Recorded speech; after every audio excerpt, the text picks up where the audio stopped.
Good morning, everyone. My name is Chew Hung Chang, and I'm from the National Institute of Education, Nanyang Technological University, Singapore. Now, it has been said that education guru John Dewey was quoted as saying, if we teach today's students as we taught yesterday's, we rob them of tomorrow. Regardless of whether John Dewey actually said this, I think there's a lot of wisdom in this particular quotation. I think we owe it to our children to give them the best capabilities that they hope to have to live in a world of theirs, in their future, in their tomorrow. So we need to start creating the future of education now. But first of all, let me thank the organizers for inviting me to give this talk. It is indeed a pleasure and honor to be here, even though via video conferencing, to share perspectives from my country as well as from the perspectives I've gleaned looking at the education systems around the region and around the world. For today's talk, I will focus on describing what the current situation is and how we are moving beyond the global pandemic into a new normal, and why sustainability is as important as ever. Then I'll build on the case study of Singapore to describe our aspirations for a sustainable future achievable through education. So what does today look like? Many people have described the current reality as being volatile, uncertain, complex, and ambiguous. We do not know how things would change from a day to another, how uncertain and ambiguous some outcomes are, and that the fact that whatever we're seeing today at the local and at the global scale are complex phenomena. So climate change is an example, the global pandemic is another example, and therefore it places a lot of demands on our education system to help our children achieve their best potential for the future. Given the current realities, such uncertainty, such complexity, ambiguity, and so forth, what would it look like in the future?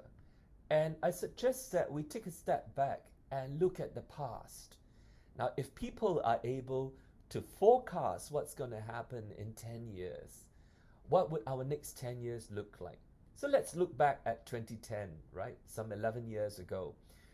On the 2nd of January 2010, there was an article in the Telegraph, the British newspaper Telegraph, talking about some forecasts of what would happen in the year 2020. And these are some of the forecasts. But they were right on a few counts. So for instance, there is a lot of advancement in science and technology, in terms of robotics, in terms of space technologies. There were also concerns about changes to the environment, and the 2020s has yet again proven to be the hottest decade since we were concerned about global warming, and indeed, that forecast has come to bear. While the forecast of how technology would grow, improve, and advance is rather accurate, the prediction about this leading to more open exchange of information that leads to a more informed, more engaged, and more empathetic global citizenry is something that is far from the truth. I think we have seen a lot of problems with this rapid growth of technology. We see a lot of internet trolling, a lot of internet bullying, and there is a lot that we can do as educators, not just to educate our students, but also to educate adults. Back to 2010, looking forward to 2020, and now we're in 2021, and if we have to cast our eye forwards another 9 years or so into 2030, what are some of the things that we might see? And here is what the World Economic Forum talks about. These things that will come into existence in about 9 years. Immersive technologies rather than gene editing, biofactoring, and I think some of these things are already happening. Like you can see replacement meat, impossible meat, which is a vegetarian alternative to real meat protein, and how advertisers are able to use technology to do a deep crawl, deep search of your social media profile in order to push to you the kinds of advertisements they think you want to see. And who knows? You may not be. It may not be an age of what we call wearables, like we have things like Apple Watches, but in the near future, that we may have implantables, chips here in our temple, or maybe somewhere in our, I don't know, the thoughts of what could be. And it places a lot of challenges on the way that we work. We're not used to these developments. Christensen's idea of what we call disruptive technologies, right? If there's an invention that could displace the way that we do things, the way that we think, we need to find ways to adapt. So let's look at some lessons from history. In the early 1900s, there was a rapid growth in the skyscraper um, uh, building activity in big cities like New York. So, in a matter of a decade, a lot of the biggest, tallest skyscrapers like the Empire State Building were erected. And in order to serve people who work in these buildings, they had to they have to put in place an older invention called the lift, the elevator, 电梯. And what they did was they put these grand lobbies, and they have about 4 or 5 carriages to bring people up and down the various levels in the building. The problem, though, was that unlike elevators today, their technology would be a far cry from the kinds of speeds that we see in elevators today. And this created a lot of awkward social moments for people waiting for the elevators. So they didn't know what to do. They were standing around the lobby, looking at each other in awkward silence.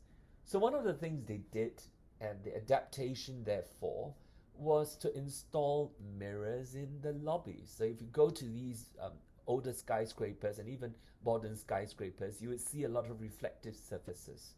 There was a social function to these mirrors. It distracted people from that awkward silence, and so people could check on their lipstick, on their tie, and the time passed or seemed to pass faster. This was the kind of adaptation that was required when a new disruptive technology was brought in. And I think there's a lot of lesson for us thinking about how we would move ahead. The future came much faster than we thought. So in 2020, most of the world went through some period of lockdown, of movement restriction, one way or the other. I mean, some countries like Taiwan and Singapore had a much better experience than other places that had, for example, in Australia, extended and repeated periods of lockdown. And this accelerated the use of mobile internet technologies for things like online working, online learning. And that is the kind of technological advancement we were going to see anyway. But the completely volatile and ambiguous situation has just thrown us into a practice, basically, of doing online learning, online meetings, and working from home became one of the standard, or rather accepted modes of working in some places. Example of the global pandemic resulting in accelerated technology use shows us that the human existence, the human being, is a very adaptive one. that we as human beings are able to adapt to situations, and um, we are resilient and we have ways to deal with challenges. But there are still many challenges ahead of us. These range from environmental to social demographic to economic and political challenges that will come our way. And not to forget, something that we learned during the global pandemic is that even though technology is able to advance the frontier, the boundaries of which define what we can and cannot do, we also realize that there are disadvantaged and underprivileged segments of our society, the diverse nature of a society, and how we need to be more inclusive in the way that we think about um, meeting the demands and the needs of more people. So, as we talk about sustainability, not just environmental, economic, social, political, I think we have to start thinking at the social dimension further down about the equitable access to these forms of sustainability. As we recover from the global pandemic, and as we know, some regions will recover faster than others, there is a need to think about how we can do this without sacrificing the work that we have done in sustainability. So I talked about the dimensions of the environmental, the ecological, the dimensions of social, economic, political. There's a lot of discussion in some parts of the world, especially in Europe, on this notion of recovery to a new normal. And this new normal is an economy defined by this diagram that you see here, what they call donut economics. So in this conception, really, the needs of humanity are based on the social foundations on water, food, health, education, income, peace and justice, political voice, social equity, gender equality, housing, networks, and energy. And these are our aspirations to go beyond what is basic, what is necessary to a situation where we can flourish. But these are limited by the what we call ecological ceiling. The issues of ocean acidification, of chemical pollution, of freshwater withdrawals, of ozone depletion, air pollution, land loss, biodiversity loss, and climate change. These are the kinds of limits placed on our society. So, how do we then recover from our current global pandemic, which has far reaching economic um, ramifications? And the argument is that sustainability is the way to do so. Sustainability will allow us to function within the two rings of social foundation and ecological ceiling. While there are many arguments about sustainability taking on different perspectives, whether it is social sustainability, economic sustainability, environmental sustainability, and so forth, I think this particular diagram, this particular model, has been touted as one of the ways to conceptualize a recovery to a new normal. So sustainability stays at the heart of this discourse. I've always argued that for sustainability, one of the key concepts in sustainability is such that there is enough for future generations, right? In fact, we are not robbing the future generation of their full potential, of their access to the things, the resources, both tangible and intangible resources that we have. And how would you sustain the sustainability? And education is the key enabler. Without education, how do we hope to sustain and bring into the future the concept that this needs to be continued?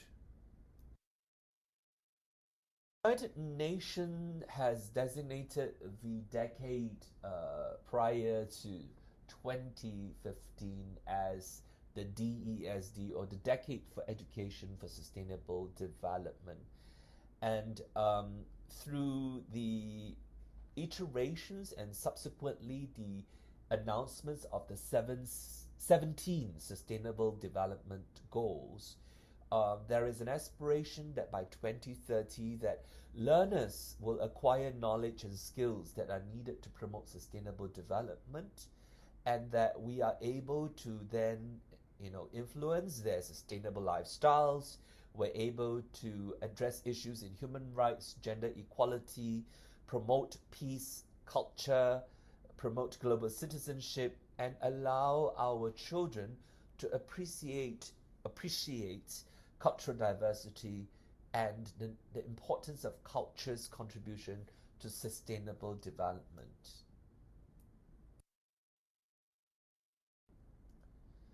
Now, this isn't too far off the OECD, the Organization for Economic and Cooperation and Development's Learning Compass 2030, where it is important for us to acknowledge that knowledge, values, skills, and attitudes are sitting at the center, which isn't too different from the proclamation about ESD earlier.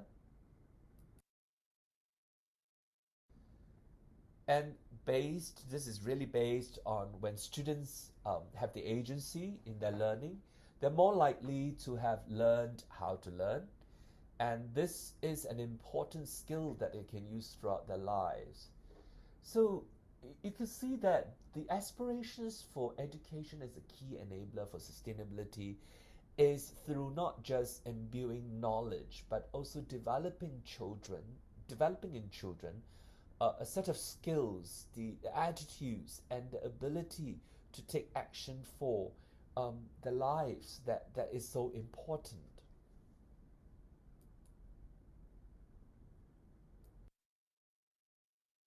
The relationship between the knowledge that the child gains and the types of things that he or she will come to know, understand, and do, that's important. And I think the argument here is that knowledge has a very important relationship with curriculum.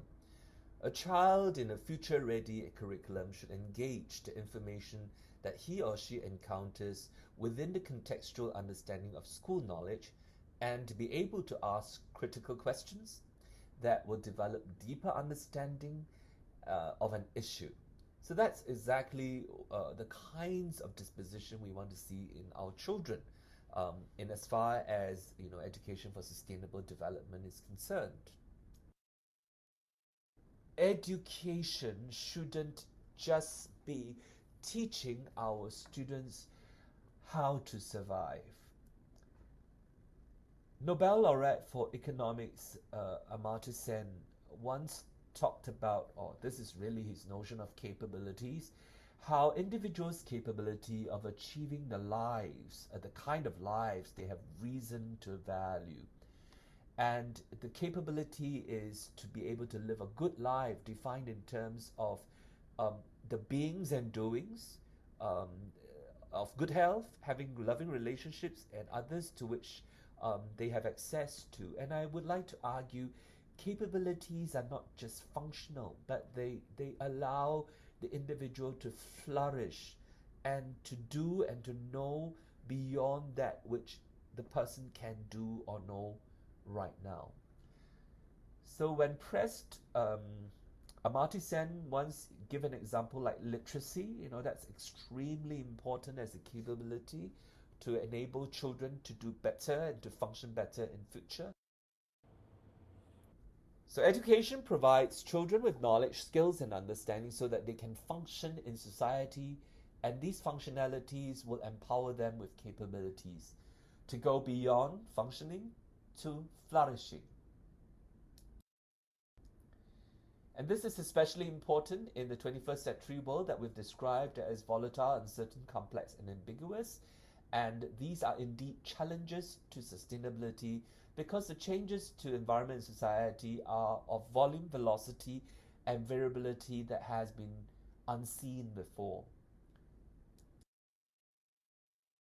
I refer to a body of work by UNESCO called Learning the Treasure Within, and this is commonly referred to as the Delors Report of 1996. This particular piece of work looks at the context from the local community to a world society, from social cohesion to involving democratic participation, and going beyond economic growth to human development. The four paradigms that are talked about, or rather the four pillars to this Delors report, are that education should enable children to learn to know, learn to do, learn to be, and learn to live together. And I think these encapsulates very well the kinds of aspirations that we have for educating for the future. So given our sustainable development goals, the 17 of them, and quite a number of these are directly relatable to education. In fact, all of them are, but I picked some of these just for argument's sake. And top on the list for me in my area of interest would be about climate change. Um, what are some of these issues that we could look at in research about climate change education that speaks to the Sustainable Development Goals? Now we know that climate change is a very serious problem, but most people think about it like, hey, it's not my problem. Somebody else should be doing it. Or why do I care, right? It's the government's job. So I argue that actually climate change education is so important to correct these kinds of notion that, it's not my problem. We know that there is high awareness, low understanding, and definitely very low apathy, and therefore very little aspiration or motivation to do anything about it. And in a book that I wrote in 2014 called Climate Change Education, Knowing, Doing, and Being, I've outlined the issues of knowing, doing, being, and if we incorporate the Delors reports about living together, I think we could have a rather complete argument around why it is important for us to focus at least on aspects of climate change education while we move towards the future. In my earlier work, around till about 2018, a lot of the issues I was examining in climate change education revolved around students' misconception, what they know and what they did not know, and what they knew wrongly. So the studies around the world, as well as my own research study, showed that you need to give students accurate understanding and knowledge before they can have sensible decision making. And so many studies have shown that the knowledge in students about climate change, it's lacking. In fact, one of the key misconceptions is the role of ozone. Now, in the stratosphere, ozone is important for blocking out harmful UV rays, but if ozone is formed in the troposphere, lower in the atmosphere, it is a greenhouse gas. So when you have this conflicting, not really conflicting, but a more complex or sophisticated discourse about a particular gas and its function in the atmosphere, it's a potential cause for misconceptions. And indeed, research has found that this is the case. Students are very confused, and therefore it's rather difficult for people to take action. So here I refer to a study, in the next slide you will see, of how people in Singapore find it very difficult to take action. So these are materials given out by the National Environment Agency, here you can see the slide, that encourages our public to fight climate change, and these are tips that they could use, among which would be like turning off appliances rather than leaving them on standby, turning off lights, reduce use of air conditioning, and instead of using an electric water dispenser that continually heats up your water, you could switch to using a thermos flask, for instance. So these are things that are tips that are given to people. Yet, in a survey done, shown that actually people found it difficult to do so.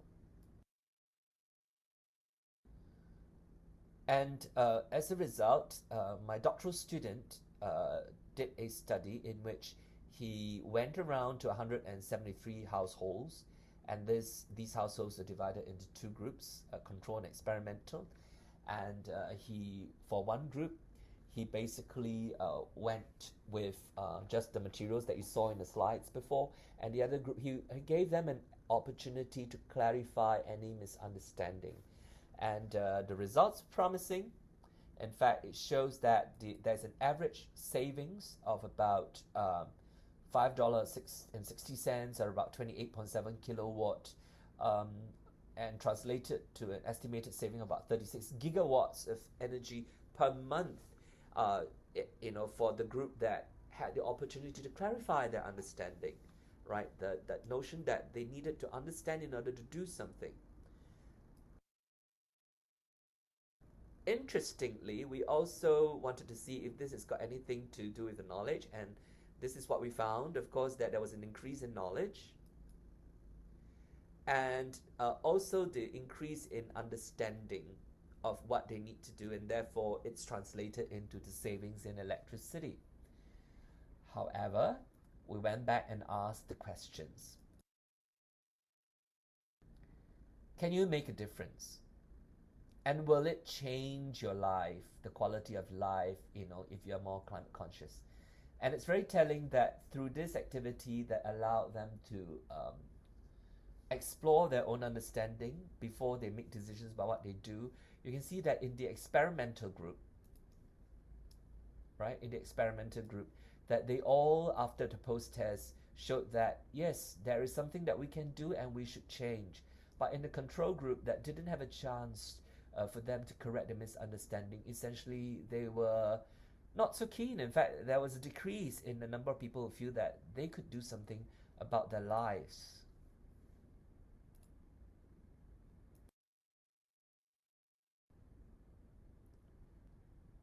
I think we have got to encourage these kinds of changes, not just from the knowledge domain, not just learning to know, but also learning to do, to be, right? And these kinds of enculturation helps if they all realize it's part of a community effort. It's about living together. It's about learning to live together. And using whole school approaches in addition to formal curriculum is another way that we could develop these kinds of understanding in order for us to educate for a future, educate for the future. And I want to give a word of caution that despite all these very methodological, structured ways of arguing for how we could teach and learn about sustainability for the future, it should not be in a lockstep manner, that we should not say that we must do A followed by B, then we do C. Although I've presented them from the perspective of learning to know, learning to do, learning to be, and learning to live together, I think it's important for us not to forget the joy of learning. A lot of curricula about environmental education or geographical education or sustainable education starts on the premise that there is something wrong with the environment, that you have to do something about the environment. Why do we have to start learning from a point of deficit, emotional deficit, as well as intellectual deficit and an empowerment deficit? Why do we as children, the learners, have to deal with and solve problems that the adults have created for us? We've got to come back to some of the fundamentals about education. Education is about giving our children hope, giving our children opportunities, giving our children the skills, the capabilities that they could do more.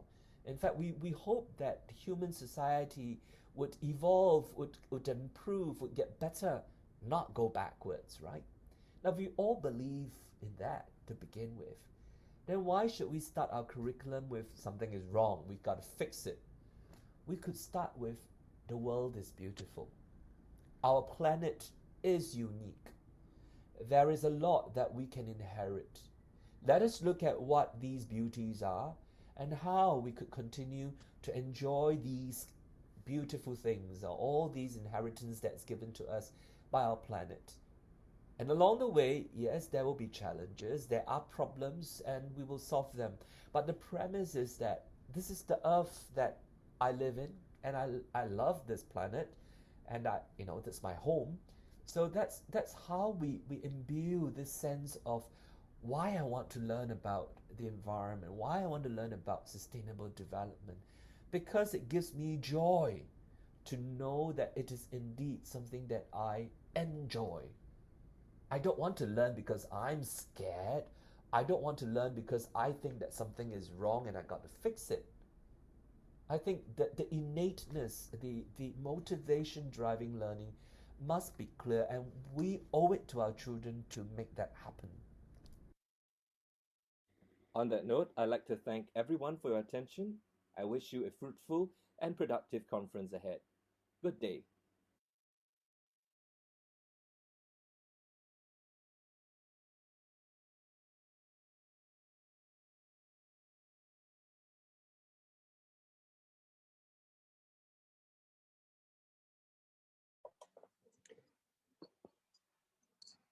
Thank you so much. I think that we should have a question and answer session. Thank you very much, Dr. Chang Chew Hung. Thank you for giving us important learnings such as the best practices that needs to be in schools and how innovation helps us to have a more sustainable future. If you have some messages or questions for Dr. Chang, kindly type them in the chat box. While waiting for the questions from our dear audience, we sent in some questions to Dr. Chang, which he was truly gracious and kind enough to answer. Here they are.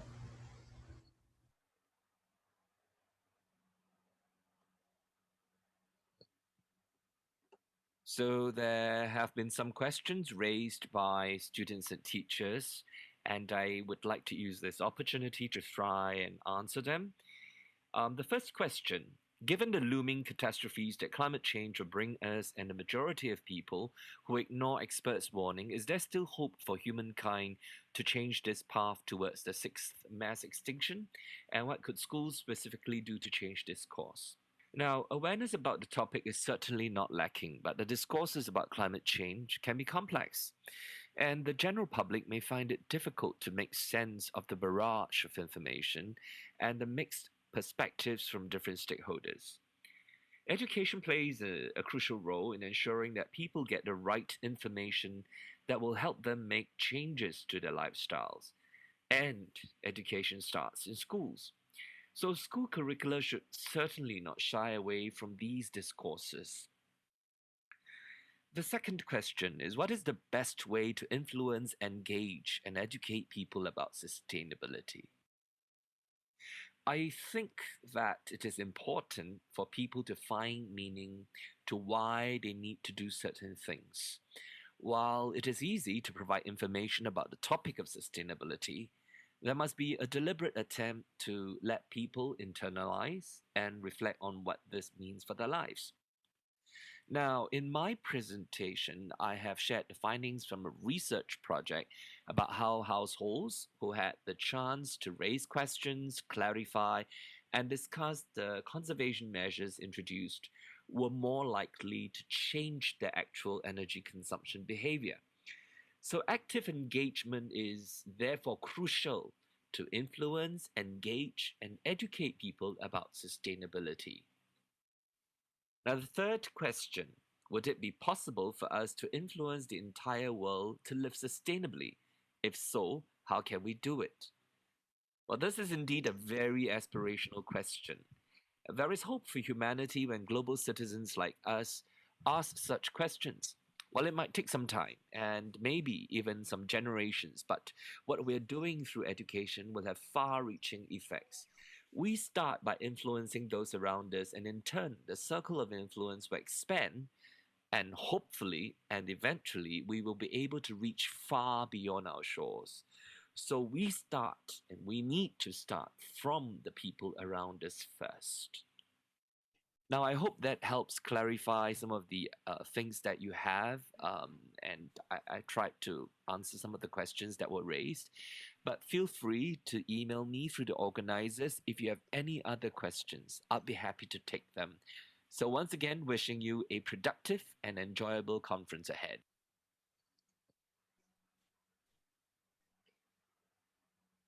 Thank you so much. Yeah. I think there are a couple more questions in the chat box. Do we have some time to take those questions? Okay, I see you nodding. All right. There are a few questions there. I would just read them out to people who are not looking at the chat.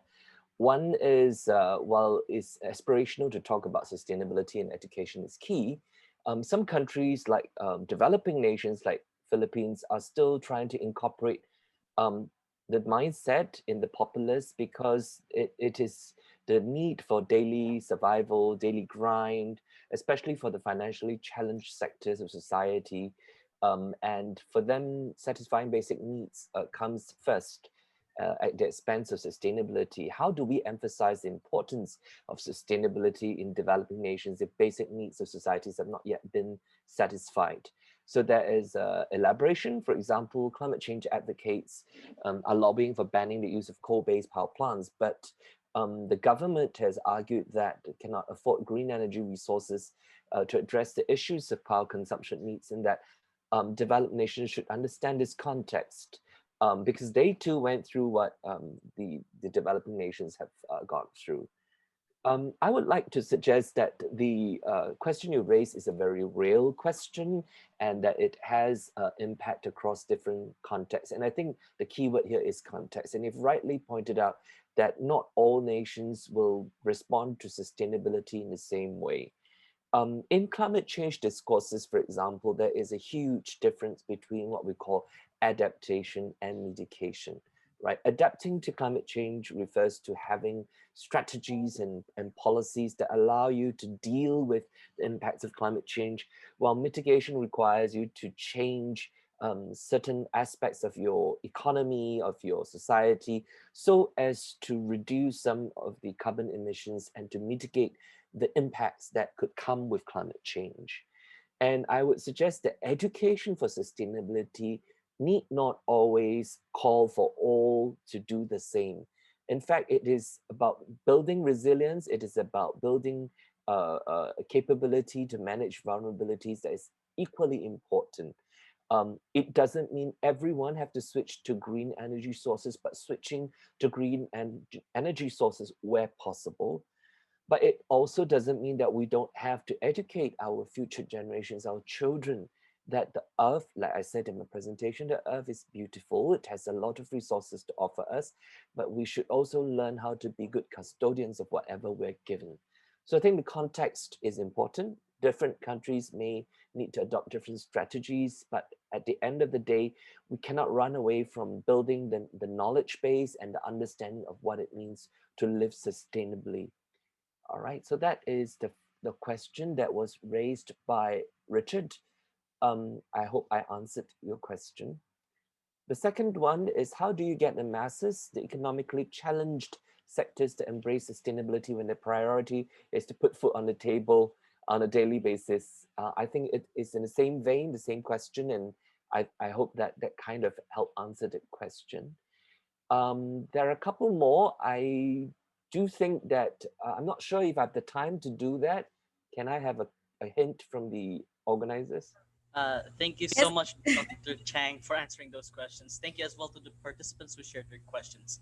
Maybe Dr. Chang can answer one last question before we move on. Thank you very much. Okay, I'll take an exciting one. Tristan asked, all right, how radical should political reformations be in order to meet the sustainability goals in terms of lifestyle, economics, education as soon as possible? I think this question is very aspirational, but it's also extremely difficult to answer in a single statement or in one session like this. It's complex, to say the least. And as with many other social issues, the same question can be asked, right? How radical should these reformations be? I think the problem with sustainability is probably a lot more complex than some others, because of the number of spheres it touches beyond the economics, the environment, to political and so forth. Some may argue that one needs to be more radical, and some would argue that one needs to be more incremental. I don't really have an answer to this, but I do think that it is a pressing issue that we need to look at immediately and urgently. So that would be my response. I hope that helps, Tristan.